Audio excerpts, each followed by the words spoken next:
Buenos días, señoritas, jóvenes. Buenos días, Buenos profe. días, profe. Buenos días, Buenos profe. días para Buenos todos. días, profe. Bien, vamos a comenzar nuestra clase de hoy. Pero antes, quiero pedirle el favor a dos estudiantes para el viernes un tema de diseño experimental. Entonces, las dos personas que quiero que por favor me colaboren son las siguientes. Estefanía Peña. Buenos días, Estefanía. Hola, profe. ¿Cómo estás? ¿Bien? Bien. Bueno, entonces tú ya te digo con Milena Martínez. Buenos días, Milena. Buenos días, profe. Tomen nota de lo siguiente, por favor, señoritas, que esto que les digo es para hoy es martes, para el jueves. 26. Sí, correcto. Entonces, para el jueves 28. Valerie, ¿cuándo terminamos el módulo? ¿Me recuerdas, por favor? Profe, terminamos el 9 de febrero. Ok. Listo. Sí, entonces para el jueves, Estefanía y Milena, hay unos diseños experimentales que se utilizan muchísimo para procesos de investigación. Son los siguientes: diseño de reversión y tratamientos alternados.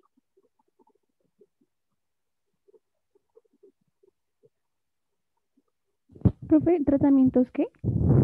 Alternados. Diseño de reversión y tratamientos alternados. Y el otro es diseño o diseños de línea base múltiple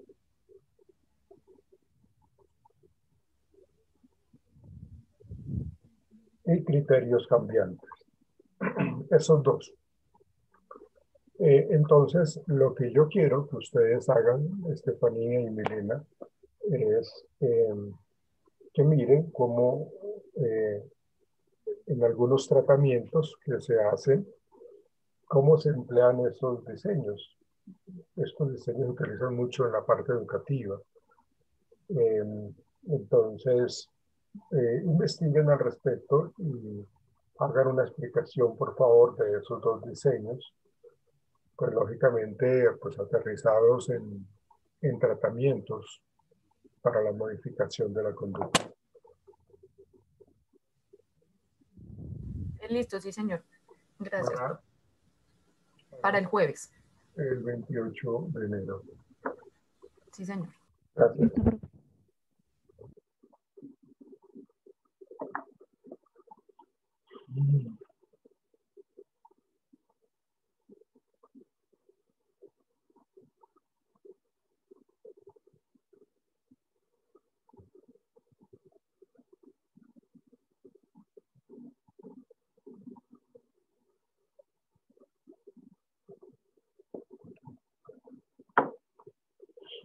Bien.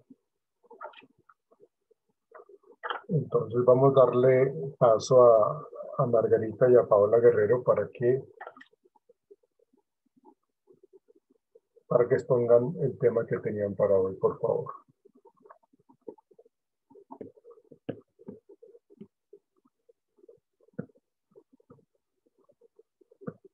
Aunque no las veo, no.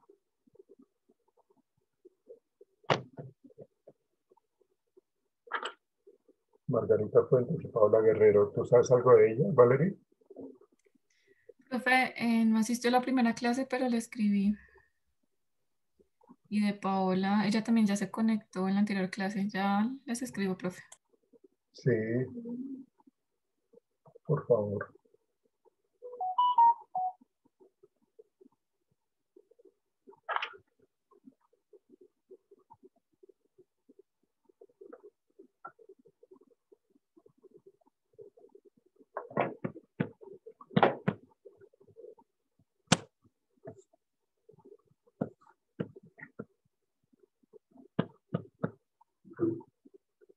mientras ellas llegan y se conectan y empiezan, pues avancemos pues, para que no perdamos mucho tiempo. Hemos estado pues trabajando en el análisis experimental de la conducta y más exactamente en estas dos sesiones, lo relacionado al análisis funcional de la conducta. Para mí es muy importante que tengamos claro que en terapia es necesario abordar de forma amplia el comportamiento del paciente, ya sean sus sentimientos, ya sean sus vivencias, sus pensamientos o creencias. Y nosotros como terapeutas debemos buscar aquellas cosas o lo que influye en la forma en que la persona se comporta y que pues lógicamente por eso acude a nosotros. Cuando ya las personas acuden a nosotros es porque realmente han estado como desesperados, angustiados. Los niveles de ansiedad pueden ser altos, el miedo puede ser alto, se incrementan el insomnio, los trastornos del sueño o de alimentación, se va incrementando el miedo ante ciertas circunstancias o situaciones o personas, entonces por eso terminan acudiendo a nosotros. Buscan entonces ayuda. Por eso nosotros tenemos que abordar de una manera amplia el comportamiento de ellos en todo lo que yo les acabo de mencionar. De tal manera que, como les he venido diciendo, el análisis funcional de la conducta es una herramienta muy útil, muy importante para esto, ¿sí? Porque permite identificar las conductas del paciente sin dejar de lado el contexto en el que se da, por ejemplo, y la manera como se está presentando ese tipo de conducta o conductas.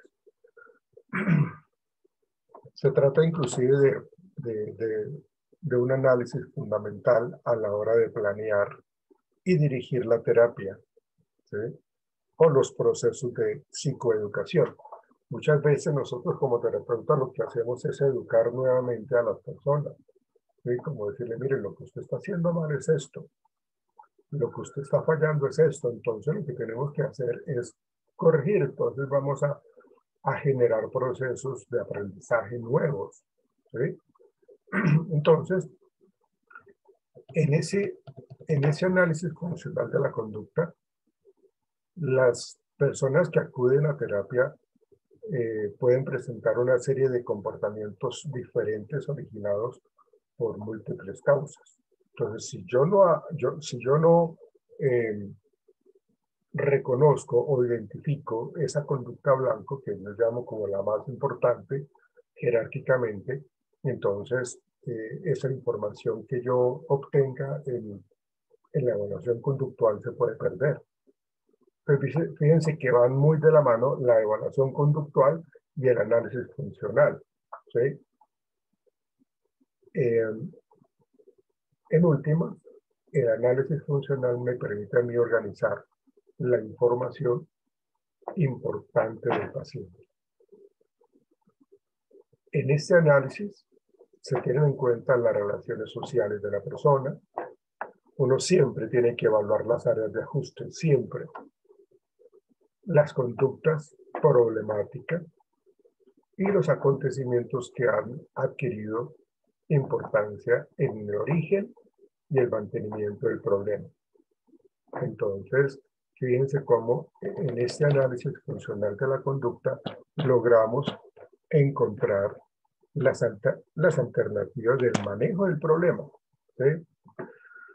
De tal manera que una vez recopilada esa información, se pretende buscar y encontrar explicaciones de la conducta problema, con la intención siempre de encontrarle solución.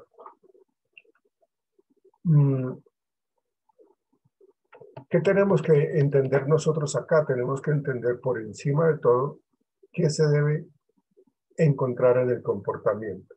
Es necesario explicar un poco más a fondo qué se debe entender por comportamiento, ¿sí?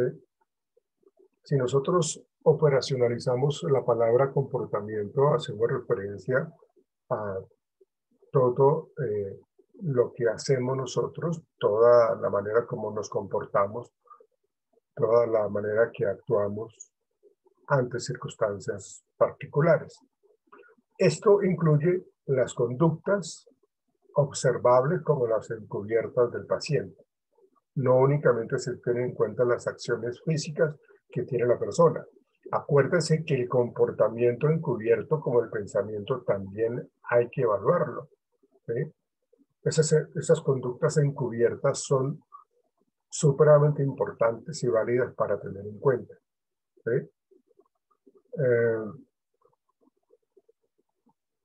Si nosotros queremos entender un poco por qué la persona tiene un exceso en la conducta de fumar o de conseguir o consumir, perdón, algún estupefaciente, también es importante y se requiere tener en cuenta las creencias y los pensamientos con respecto a esa situación.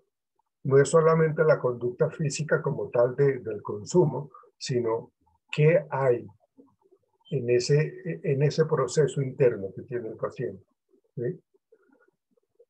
Entonces nosotros como psicólogos no nos encargamos únicamente de detectar aquello que no es adaptativo del paciente, sino que también debemos encontrar una explicación detrás del por qué la persona se comporta así, relacionando sucesos que le pasaron antes, es decir, los antecedentes, y así hacer un tipo de relación con respecto a esos antecedentes y las consecuencias conductuales, es decir, los comportamientos, como en este caso de consumir estupefacientes.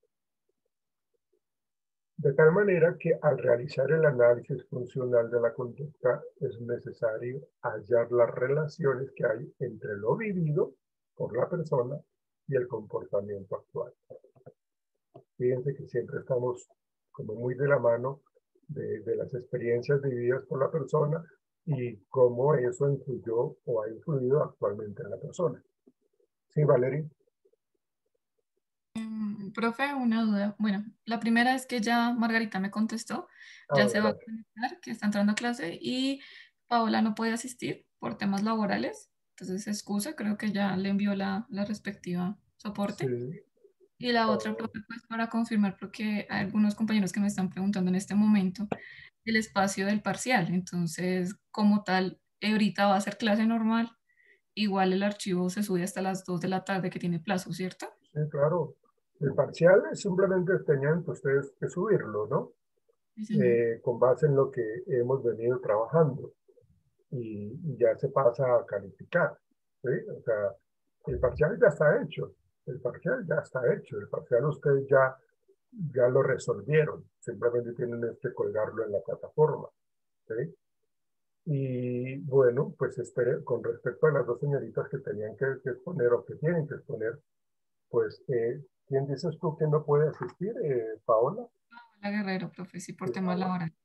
entonces esperemos que Margarita pues asuma eh, el tema. Pienso yo que pues eso es lo importante allí y ya miraremos eh, cómo manejamos el tema de Paola. ¿Ok? Gracias, profe. A ti gracias por la información. Entonces, como les venía diciendo, pues hay que hallar la relación entre lo que ha vivido la persona y su comportamiento actual. Eso es claro, ¿sí? Entonces, para ejemplificar esto, imaginémonos a dos personas que están realizando la misma conducta, no comer a la hora de la cena. Pese que a ambas básicamente están comportándose igual, en un análisis de este tipo, no únicamente detectaríamos esta conducta en concreto, sino que también trataríamos de hallar el por qué lo están haciendo. O sea, sí, nos estamos dando cuenta de que no están comiendo, pero queremos saber el por qué están teniendo esa conducta. Puede darse el caso de que una de ellas no coma o no cene simplemente porque ha comido muchísimo y no tiene hambre. Mientras que la otra persona puede ser que ya se vea como algo pasada de kilos, obesa, gorda, y decide comer menos. ¿Ven? Una misma circunstancia, pero dos explicaciones diferentes. La misma conducta que es dejar de comer, pero cada uno, en este caso estas dos personas, cada uno tiene una razón. Entonces, con base a esa razón, nosotros tenemos que dirigir el tratamiento. ¿Sí?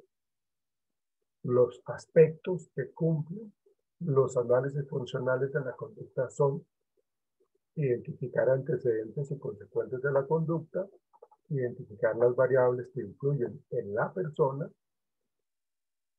posiblemente formularnos una hipótesis sobre la conducta problema, que tiene que ver con lo que yo les explicaba del por qué posiblemente ellas dejaron de comer, y describir la conducta. Entonces, a la hora de realizar un análisis de este tipo puede plantearse dos tipos de hipótesis. La hipótesis de origen e hipótesis de mantenimiento. Las primeras tratan de esclarecer cómo se originó la conducta problemática, la hipótesis de origen, teniéndose en cuenta los elementos contextuales presentes en el momento del surgimiento del problema. Ahora, con respecto a la hipótesis de mantenimiento, tratamos de explicar, con esta hipótesis de mantenimiento, por qué la conducta se sigue realizando al día de hoy. ¿Qué elementos se han venido reforzando? ¿Qué elementos la han reforzado? ¿Y por qué aún no se ha extinguido? Fíjense que ahí estamos nosotros haciendo ese análisis funcional. ¿Sí? Como en este tipo de análisis se trabaja las hipótesis, entonces lo que tenemos que mirar es que nosotros como psicólogos seamos muy rigurosos y muy objetivos para realizar ese tipo de análisis teniendo en cuenta estas hipótesis. ¿Sí? Además, a medida que pues, vayamos evolucionando en la terapia, en el proceso terapéutico, seguramente va a salir más información. Esa información, pues lógicamente se le tiene que dar el peso relevante, la importancia relevante, lo cual será entonces necesario ir replanteando la problemática, porque descubrimos que hay cosas que estaban por allá como guardadas y pues que son importantes para el proceso terapéutico. ¿Sí? Entonces, como es necesario replantear la problemática por la que en principio vino el paciente, entonces tendríamos que reformular las explicaciones que iban enfocadas a elaborar un proceso de intervención. ¿Sí? Siempre hemos estado o siempre tendremos que estar como acomodando nuevas variables, nuevos aspectos que enfocan allí la problemática y que realmente no la dejan disminuir, esa conducta. ¿Sí? El análisis funcional, pues como les digo, es una herramienta supremamente importante y útil, dado que se diferencia de un mero análisis descriptivo. ¿Sí?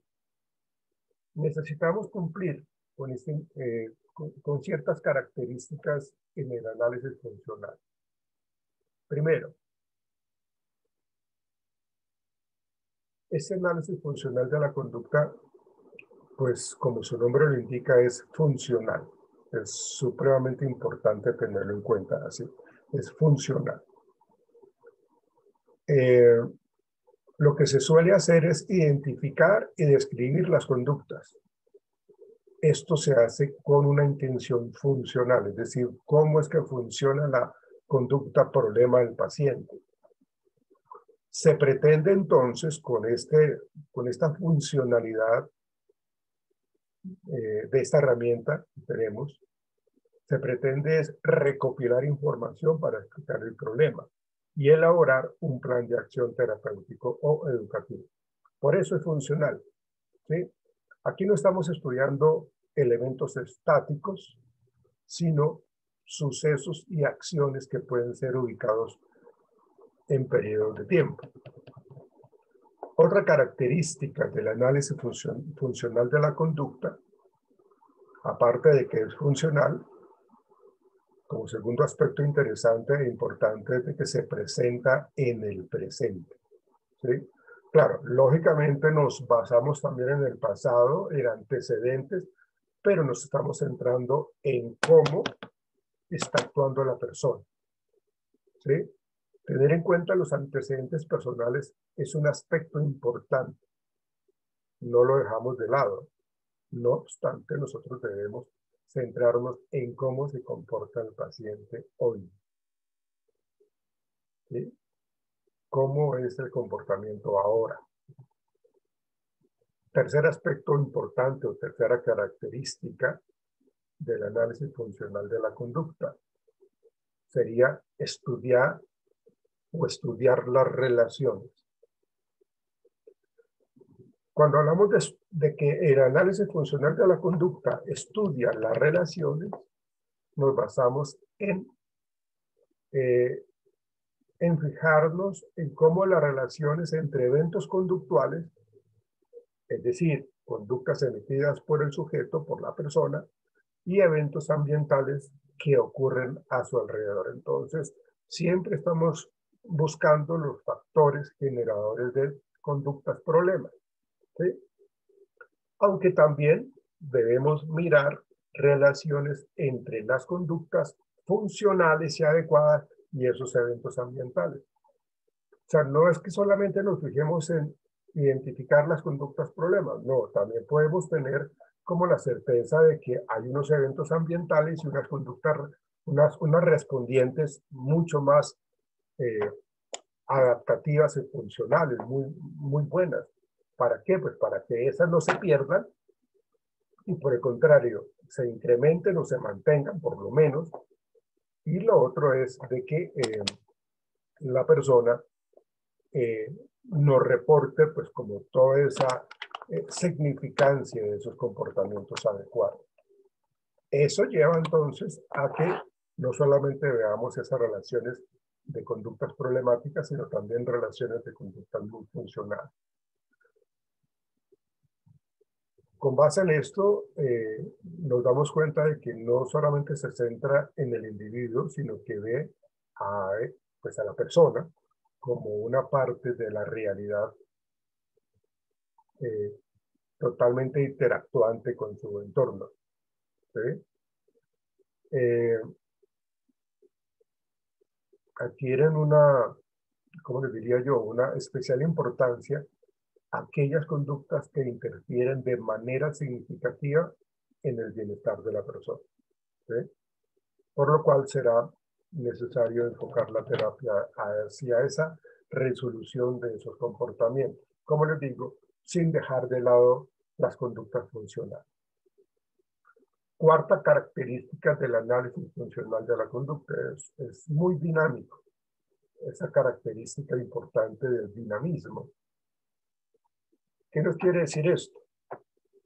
El comportamiento humano es algo inestable y eso lo sabemos.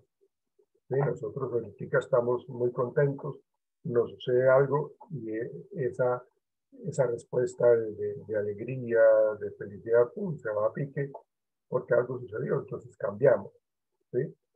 El paciente puede ir evolucionando a medida que se va desarrollando la psicoterapia.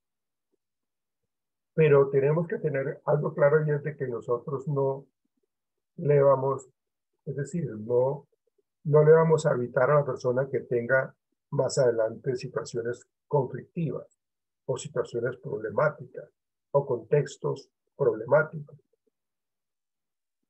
O sea, nosotros no le vamos a garantizar al paciente de que usted ya no va a tener dificultades. No, no es eso. Pero sí lo que estamos haciendo es generarle a él nuevas herramientas para afrontar situaciones, problemas, ¿sí? Por eso se dice que el comportamiento humano es algo inestable, porque varíamos en nuestro actuar, ¿sí?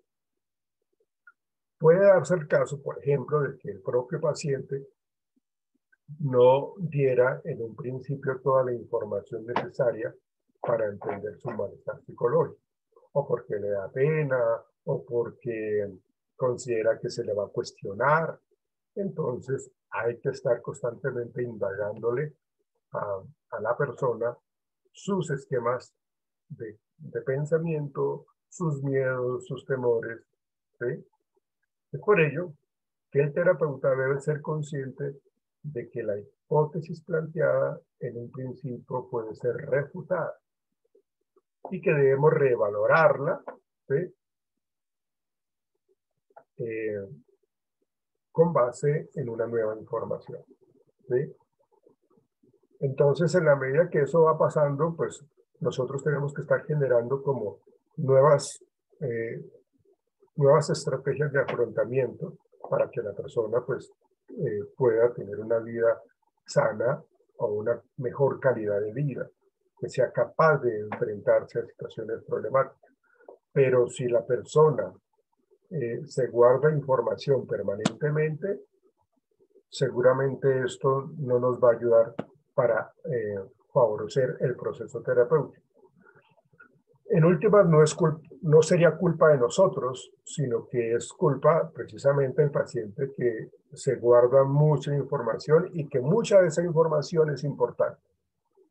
Entonces, por eso hay que decirle, venga, cuente absolutamente todo lo que usted considere relevante o no relevante. Hábleme de absolutamente todo. No se preocupe con lo que usted me tenga que decir, no lo voy a cuestionar, no voy a hacer expresiones faciales de asombro, no lo voy a regañar, no.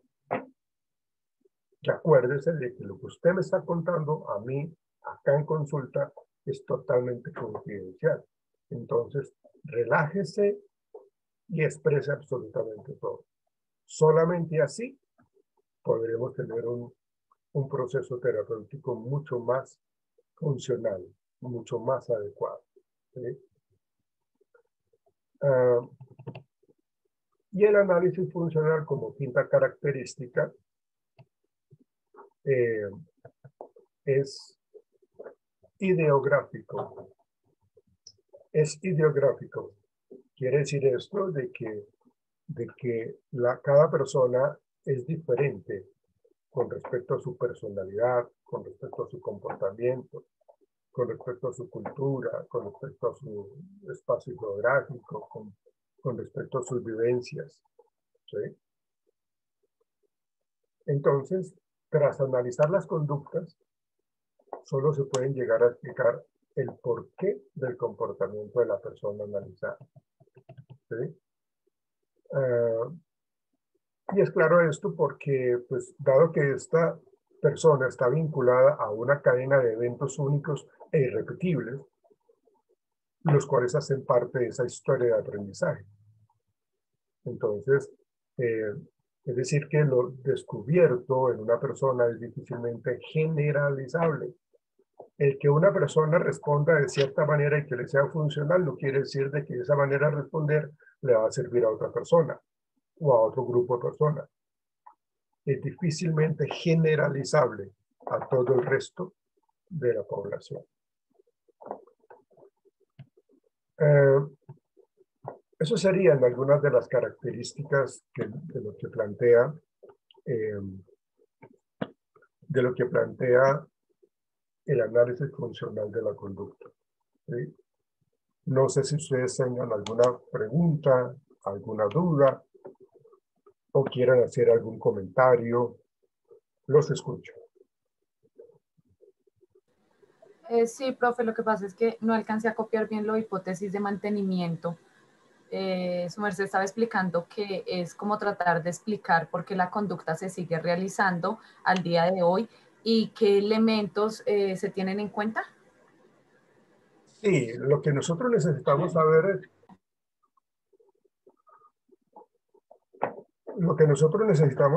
es cómo nosotros identificamos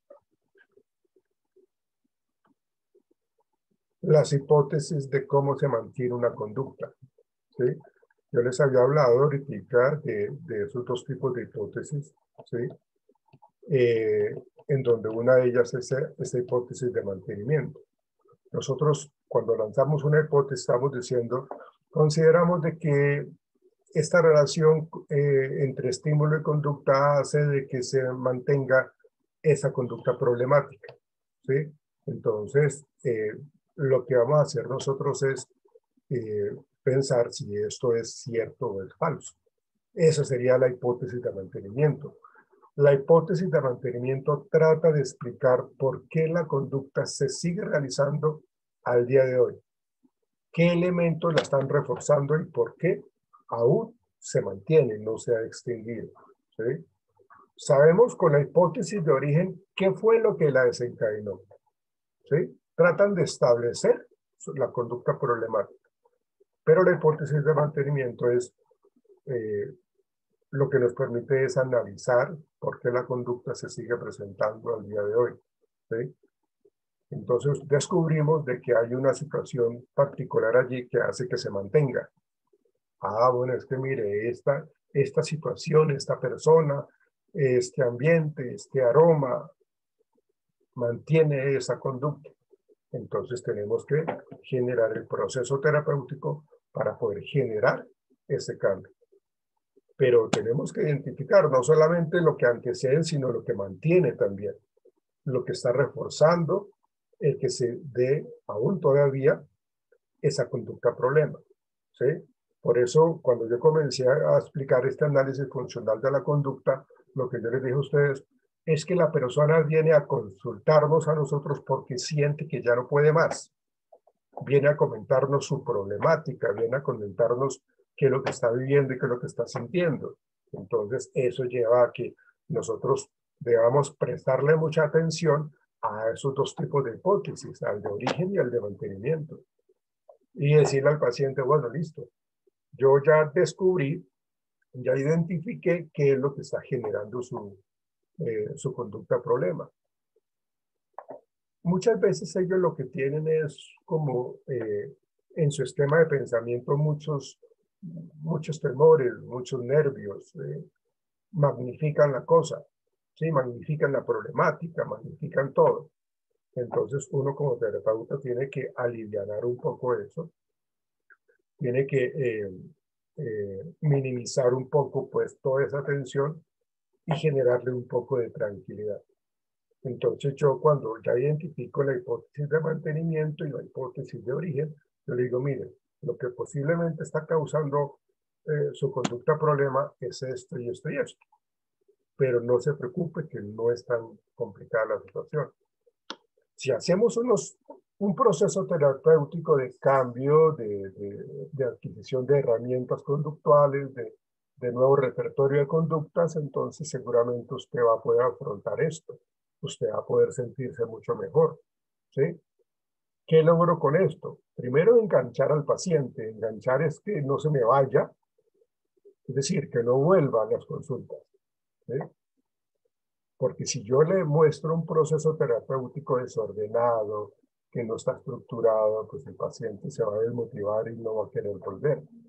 Cuando yo hablo de enganchar al paciente, lo que estoy tratando de hacer es que tenga la posibilidad de mantenerse ahí con nosotros, para que posteriormente vea el cambio, porque uno tiene que hacer el como la preevaluación, la recolección de información, la intervención y el post-tratamiento. Bueno, ya nos va a sacar en la plataforma, entonces ya que regresamos y continuamos con lo que tiene que plantearnos Margarita. ¿Okay? Ya nos volvemos a ver, ¿listo?